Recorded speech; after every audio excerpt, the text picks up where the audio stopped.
ورحمة الله وبركاته. الحمد لله الحنان المنان العزيز الرحمن المعبود في كل الزمان، وأثني بحمد من أنزل القرآن شفاء ورحمة للمتقين وبلاء ونقمة للكافرين، القائل وهو أصدق القائلين: وما خلقت الجن والإنس إلا ليعبدون. وأشهد أن لا إله إلا الله وحده لا شريك له، الذي بلغ الرسالة وأدى الأمانة ونصح الأمة وكشف الغمة وجاهد في الله حق جهاده حتى أتاه اليقين. أما بعد، إخوة الأعزاء، بعد يكم حميد الله سبحانه وتعالى لكم تكيا رحمة kipenzi wa umma Bwana Mtume Muhammad sallallahu alayhi wa alihi wasallam, hatuna budi kurejesha shukrani za dhati kwa Allah subhanahu wa ta'ala baada ya kwamba akatutunga siku baada ya siku, muda baada ya muda, mpaka tukafikia siku kama hii ya leo, pamoja na kwamba akatuweka katika sehemu ambayo kwamba yamridhisha Allah subhanahu wa ta'ala, sehemu ya msikiti. Ndugu zanguni, kwa ufupi yafaa tumshukuru Allah subhanahu wa ta'ala, kwa uchache tuseme alhamdulillah, na kwa wingi tuzidishe kufanya yale ambayo kwamba yanamridhisha Allah subhanahu wa ta'ala. Ikhwata alkiram, leo tutazungumzia katika huu muda mchache an-nasihatu al-ghaliya bil-himmati al-aliya, nasaha ya thamani kwa himma ama kwa yule mwenye himma ya juu. Kichwa kama hiki kinaweza kikawa hakijafahamika kwa maana tunayokusudia, lakini tungependa tuwazimane masikizi, tupulike, huenda tukapata kile ambacho kwamba tunataka kukusudia. Tukianza na maneno ya Allah subhanahu wa ta'ala ambayo kwamba anaonyesha kwamba mwanadamu ndio kiumbe pekee ambacho kwamba ni kibora katika viumbe alivyoviumba. Yeye ndio mbora kuliko kila kiumbe, na hili ameliweka wazi kwa maneno na kwa vitendo. Ukisoma katika Qur'ani, Allah subhanahu wa ta'ala aweka wazi ubora wa mwanadamu kwa maneno akisema: walaqad karramna bani adama wa hamalnahum fil barri wal bahri wa razaqnahum min at-tayyibat wa faddalnahum ala kathirin mimman khalaqna tafdila. Allah subhanahu wa ta'ala asema, hakika tumemkirimu mwanadamu, tukambeba katika nchi kavu na katika bahari, kisha tukamruzuku kile chakula ambacho kwamba ni kizuri zaidi kuliko viumbe vingine, kisha tukampa ubora, tukamjalia yeye ni mbora kuliko wote tuliowaumba. Allah subhanahu wa ta'ala mwisho akasisitiza akisema tafdila وفضلناهم على كثير ممن خلقنا تفضيلا. Haya ni maneno ya Allah subhanahu wa ta'ala kuonyesha kwamba yeye amemuumba mwanadamu kwa umbile ambalo kwamba ni bora zaidi kuliko viumbe vyote. Hata ukisoma katika sura At-Tin, Allah subhanahu wa ta'ala asema baada a'udhu billahi minash shaitanir rajim, bismillahir rahmanir rahim, wat-tini waz-zaytun wa turi sinin وهذا البلد الأمين لقد خلقنا الإنسان في أحسن تقويم. Huu ni ushahidi wa kwamba mwanadamu ni mbora kuliko viumbe vyote kwa maneno. Lakini Allah subhanahu wa ta'ala pia akaliweka wazi hili kivitendo baada ya kumuumba mwanadamu, kisha akawaamrisha malaika wamsujudie. Ukisoma Qur'ani, Allah subhanahu wa ta'ala asema fa idha sawaituhu wa nafakhtu fihi min ruhi faq'u lahu sajidin. Awambia malaika ya kwamba nikishamweka sawa sawa, nikamkamilisha kumuumba mwanadamu, nikavuvia kutokamana na roho yangu, faq'u lahu sajidin, basi angukeni kumsujudia. Kitendo cha malaika kumsujudia mwanadamu ni ubora ambao kwamba Allah subhanahu wa ta'ala ameuleta kivitendo ili waja na viumbe washuhudie kwamba huyu alioumbwa ndio kiumbe bora zaidi kuliko viumbe vyote. Na ndio maana yoyote yule ambaye kwamba atajiweka duni kama mwanadamu, atajidhalilisha na atakuwa ubora wake hautambui, basi analawama mbele ya Allah subhanahu wa ta'ala. Utaona Allah subhanahu wa ta'ala katika Qur'ani asema ya ayuha al-insan ma gharraka bi rabbikal karim alladhi khalaqaka fasawwaka fa'adalak fi ayyi suratin ma sha'a rakkabak. Allah subhanahu wa ta'ala antalawama mwanadamu baada ya kwamba hakamili ule ubora ambao kwamba Allah subhanahu wa ta'ala anaenda kumuumba. Ya ayuha al-insan, Allah subhanahu wa ta'ala amnadia mwanadamu, mwanadamu, ma gharraka bi rabbikal karim, ni kitu gani ambacho kwamba kinakuhuri kwa Mola wako mlezi tena mkarimu mtukufu, alladhi ambaye kwamba khalaqaka, amekuumba wewe, fasawaka, akakuweka sawa sawa, akakukamilisha, huna kasoro aina yoyote, fa'adalak fi ayyi suratin ma sha'a rakkabak. Allah subhanahu wa ta'ala anampa lawama mwanadamu baada ya kwamba ameenda akadharau ubora wake na akaufanyia kazi ubora wake ambao kwamba Allah subhanahu wa ta'ala ameenda akamuumba. Ndugu zanguni, baada ya kufahamu ubora huu ambao kwamba Allah subhanahu wa ta'ala ametuomba, na akawa kuna namna fulani ambayo kwamba Allah subhanahu wa ta'ala ataka sisi tujifanye bora, tujibebe high class kwa lugha ya leo, tujiweke kwa level ambayo kwamba ni ya juu. Tutatumia njia gani? Ndio tutapata mada hii yetu ya leo ambayo kwamba tutaiweka kwa sampuli ya kwamba mwanadamu ni lazima awe na goals, mwanadamu ni lazima awe na ndoto. Ndio utaona watu ambao kwamba wakiwaelimisha watoto wetu mara kwa mara, lazima wanataka kuwatafiti wale wanadamu ama wale wanafunzi ambao kwamba wanawafundisha kwamba wao ndoto zao ni vipi baada ya maisha ya mbeleni. Ukiwa darasani hali ya kuwa ni mwanafunzi, ni nadra sana kukosa hili swali kwa mwalimu yoyote atakayekufundisha kwamba wewe watarajia kuwa nani, ni yapi malengo yako, ni zipi goals zako ambazo kwamba wazitaka wewe kuwa nazo. Utakuta mwanafunzi mmoja usema mimi my goals is to become a teacher. Unamwona mwingine anakuambia mimi matarajio yangu nikikua nataka kuwa daktari, mwingine mimi nataka kuwa pilot. Hizi ni goals, na hawa ni kwa wanafunzi.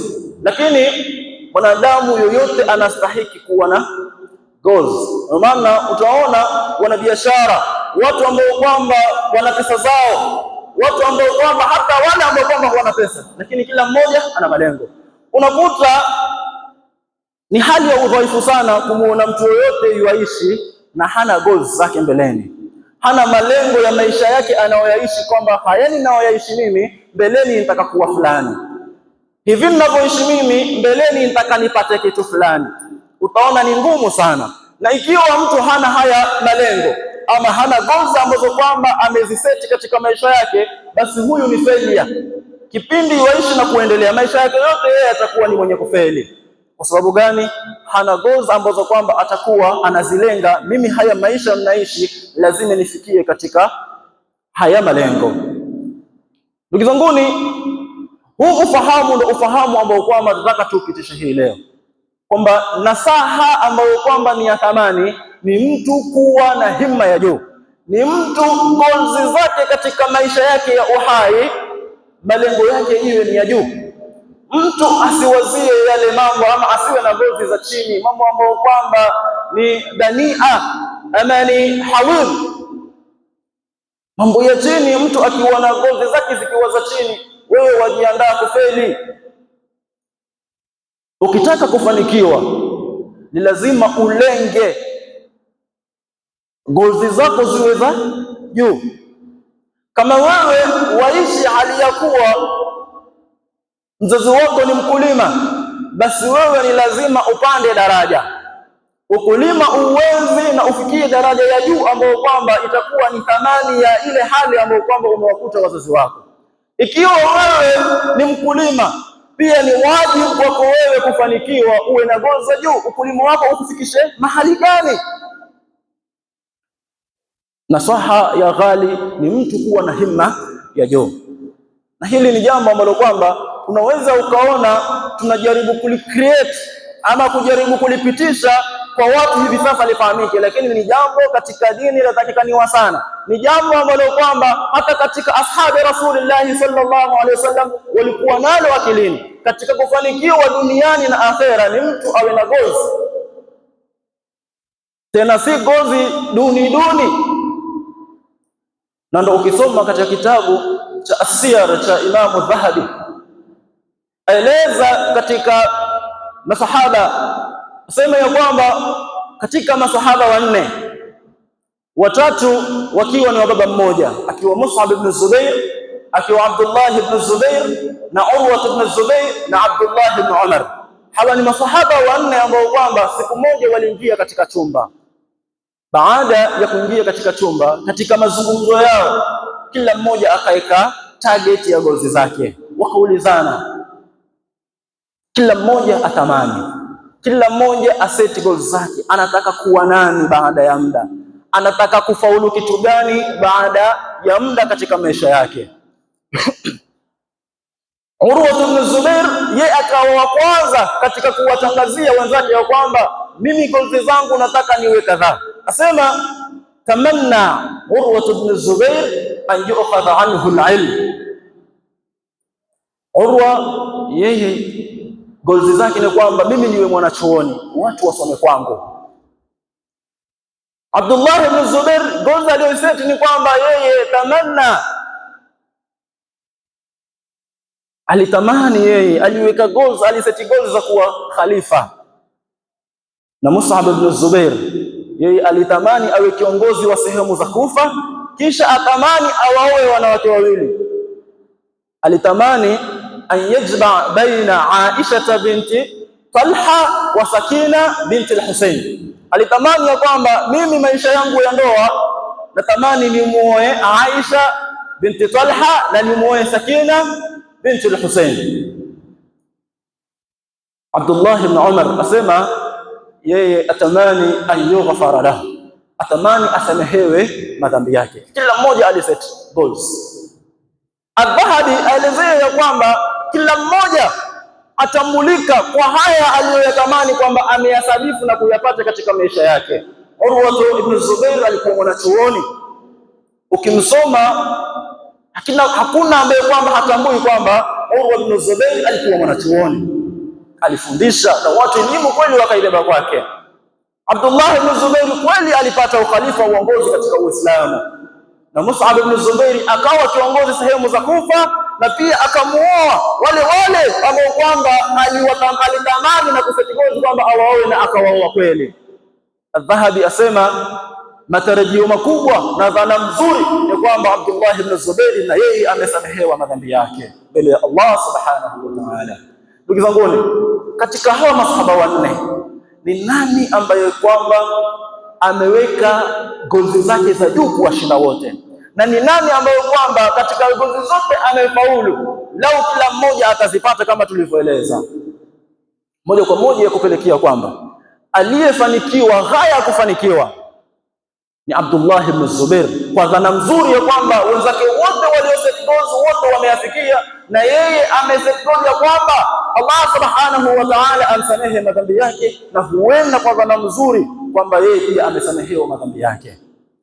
Ndugu zangu, tukiset goals tuangalie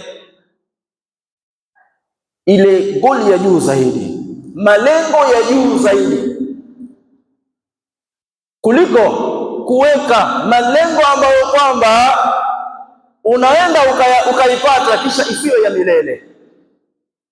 Bora upate malengo ambayo kwamba ni ya milele, kwa sababu hautakuwa sawa na yule ambaye kwamba mumeseti pamoja gozi yeye amepata, lakini itatoweka baada ya muda, hatobaki nayo milele, na yule ambaye kwamba malengo yake baada ya muda lau atayapata basi ni ya kubaki milele.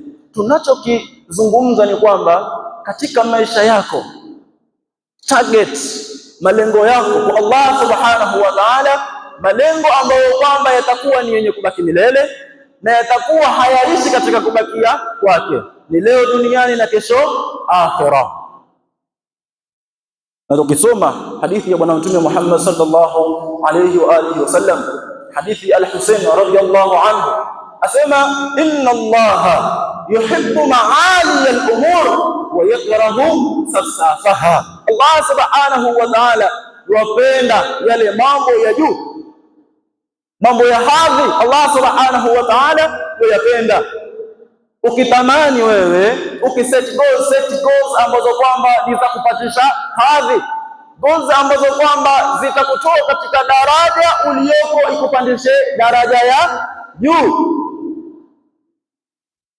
Na utaona masahaba ukiwasoma na wema wote waliotangulia, goals zao katika maisha yao ni goals ambazo kwamba ni za hali ya juu, hazina mfano.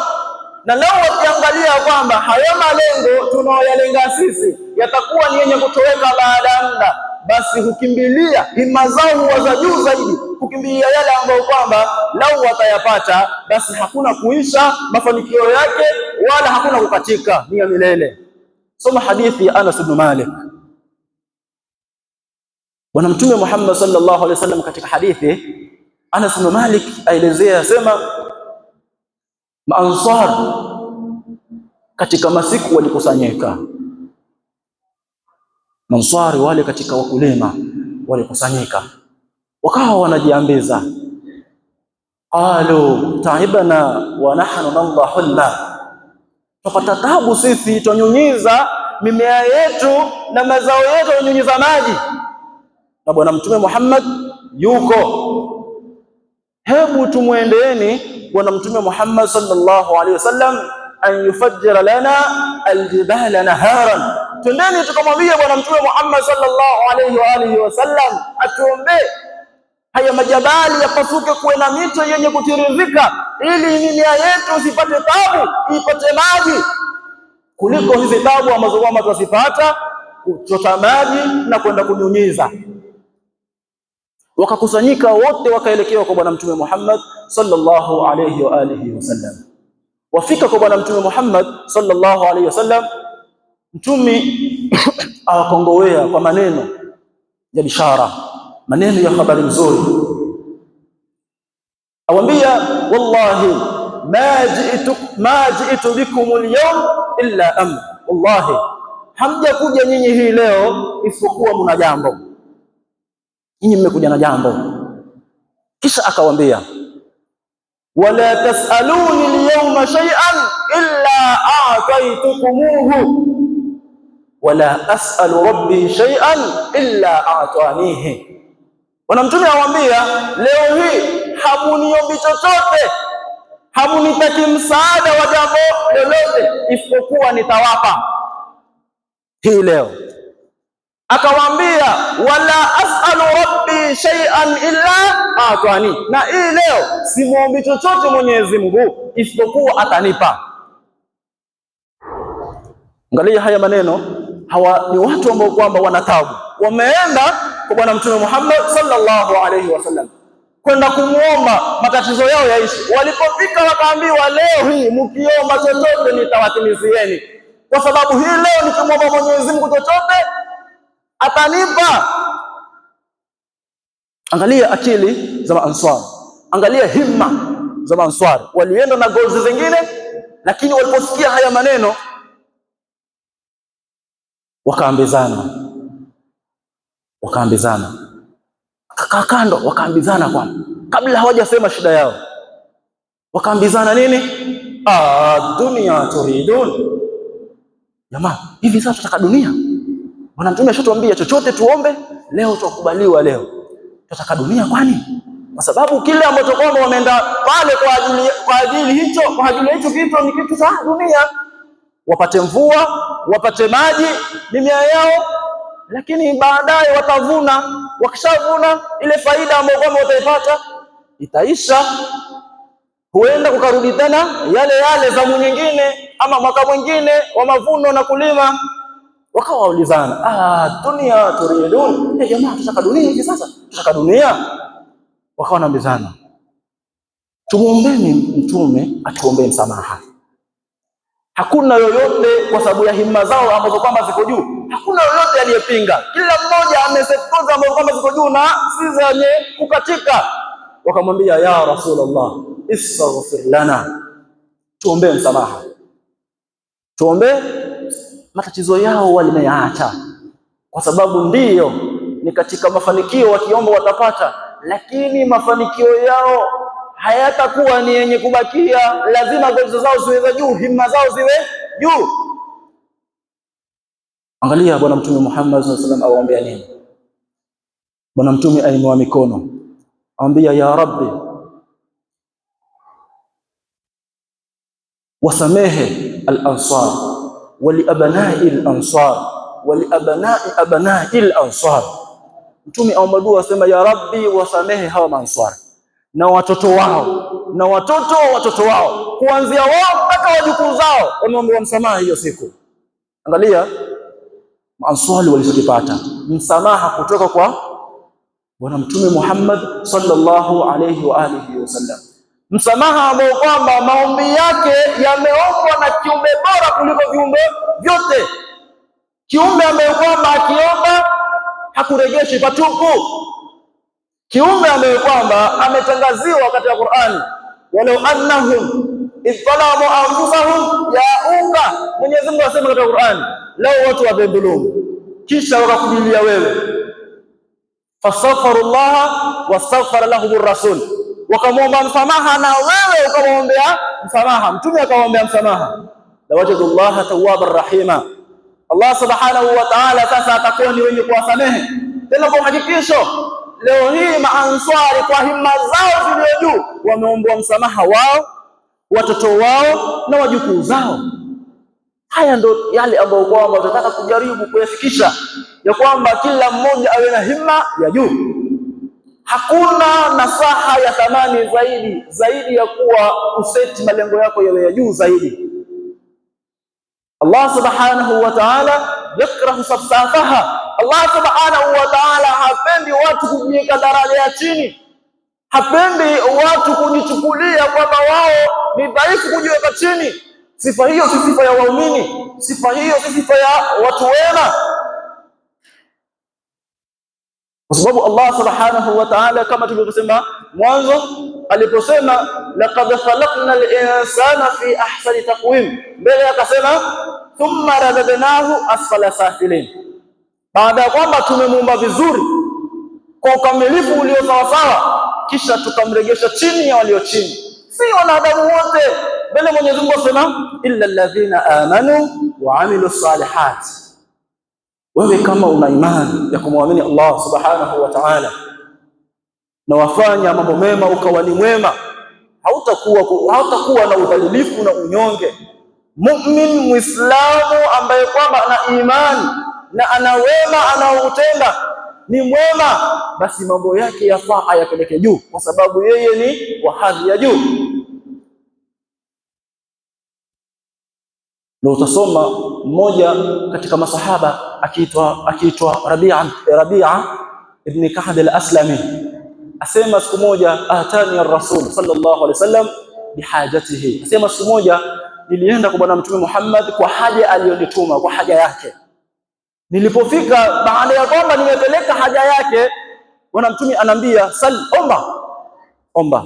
Bwana Mtume amwambia omba, kwa maana ya kwamba akiomba kwa kupatikaniwa yeye Rasulullah akamwombea, basi atapata. Rabia amwambia murafaqataka fil janna. Angalia himmatul aliya. Umeenda kwa kiongozi, raisi, kwa tajiri, mtoaji, akwambia omba chochote unachokitaka upate. Huyu ni Rasulullah. Mtu angalia, huyu ni mtume wa Allah subhanahu wa ta'ala. Ni kitu gani ambacho kwamba nikikipata itakuwa ni chenye kubakia milele katika mafanikio yake, na ni kitu ambacho kwamba hakikatiki? Amwambia, ya Rasulullah, murafaqataka fil janna, mimi nataka kurafikiana na wewe peponi. Bwana mtume amuuliza, angalia nafasi nyingine ampatia, amwambia, aw ghaira dhalik, je, kuna lingine ambalo kwamba si hilo? Rabia amwambia, huwa dhaka, hadha suali wa hadha talabi. Hilo ndo ombi langu na hilo ndilo ambalo kwamba nalitaka mimi. Bwana Mtume Muhammad sallallahu alaihi wasallam akamwambia, amma la fa'inni ala nafsika bikathrati sujud. Amwambia, ikiwa ni hivyo basi nisaidie kuswali, kwa maana swali sana, hayo unaoyaomba utayapata. Lakini angalia himma. Mfanyikazi wa Rasulullah sallallahu alaihi wasallam katika hadithi alikuja kwa Bwana Mtume Muhammad sallallahu alaihi wasallam. Mtume amwambia, sal hajataka, omba haja yako. Wataka nini? Omba chochote. Mfanyikazi wa Rasulullah, mfanyikazi amwambia, antashfa li ya Rasulullah, mimi naomba shufaa yako, unishufaie siku ya Kiyama. Angalia himma ya masahaba tunavyoeleza, namna inavyojieleza katika hadithi. Khadim amwambia, antashfa li ya Rasulullah, mimi naomba shufaa kutoka kwako, siombi pesa, siombi chochote, himma yangu iko juu. Mtume amuuliza, man dallaka dhalik, nani alikujulisha kuomba hilo? Khadim amwambia, Rabbi, Mola wangu ndo amenijulisha mimi kuomba hilo. Bwana Mtume amwambia, fa'inni ala nafsika bikathrati sujud, swali sana. Kwa mafuhumu, swali sana. Ndugu zanguni, hii ndio himma ya masahaba, na ukiwasoma wema wote waliotangulia, hii ndio ilikuwa himma yao. Goals zao ni goals ambazo kwamba haziwezi kukatika. Leo hii sisi tuna goals tumeziset, tuna malengo yetu tumeyaset, lakini tuangalieni malengo yetu makubwa zaidi ni gani? Weka malengo yako, himma yako iwe juu zaidi, na hakuna himma juu zaidi ya kuwa pazuri ukifariki na kufufuliwa siku ya Kiyama. Hakuna kizuri zaidi ya kuzipata radhi za Allah subhanahu wa ta'ala, zaidi ya kupata msamaha wa Allah subhanahu wa ta'ala, zaidi ya kupata rehema za Allah subhanahu wa ta'ala. Kipindi hiki tuko katika safari kuendea mwezi mtukufu wa Ramadhani, mwezi ambao kwamba umejaa baraka, mwezi ambao kwamba dua hukubaliwa, mwezi ambao kwamba neema ni nyingi, mwezi ambao kwamba ushawishi wa kila sampuli utakuwa wazuliwa na Allah subhanahu wa ta'ala, usije ukakushawishi wewe kuenda kombo, na kila mmoja aazimia na ajiwekea, apata hamu ya kufanya ibada kumridhisha Allah subhanahu wa ta'ala. Angalia himma yako iko wapi. Wapo watu maal asaf, Ramadhani ndio ika target yake ya biashara ya mahamri na vishete. Mwaka jana faida ilikuwa kubwa, mwaka huu nataka nipanue zaidi hii biashara ifunguke zaidi. Afikirie kwamba lazima aseti goals za kwamba haziwezi kukatika, zitakuwa na manufaa hapa na kesho akhira. Mtu aeka goals za biashara, kuna mtaji ambao kwamba huwa unafika kila Ramadhani. Mara hii ikifika Ramadhani, kwa mtaji huu nitafanya hili. Mtu goals zake ni hizo tu za kidunia, goals ambazo kwamba za katika endapo wewe pumzi zako zitakata. Na kwa tabia mwanadamu, kila akiset a goal hufanya yale ambayo kwamba yatamfikisha kwa yale malengo yake. Tabia ya mwanadamu.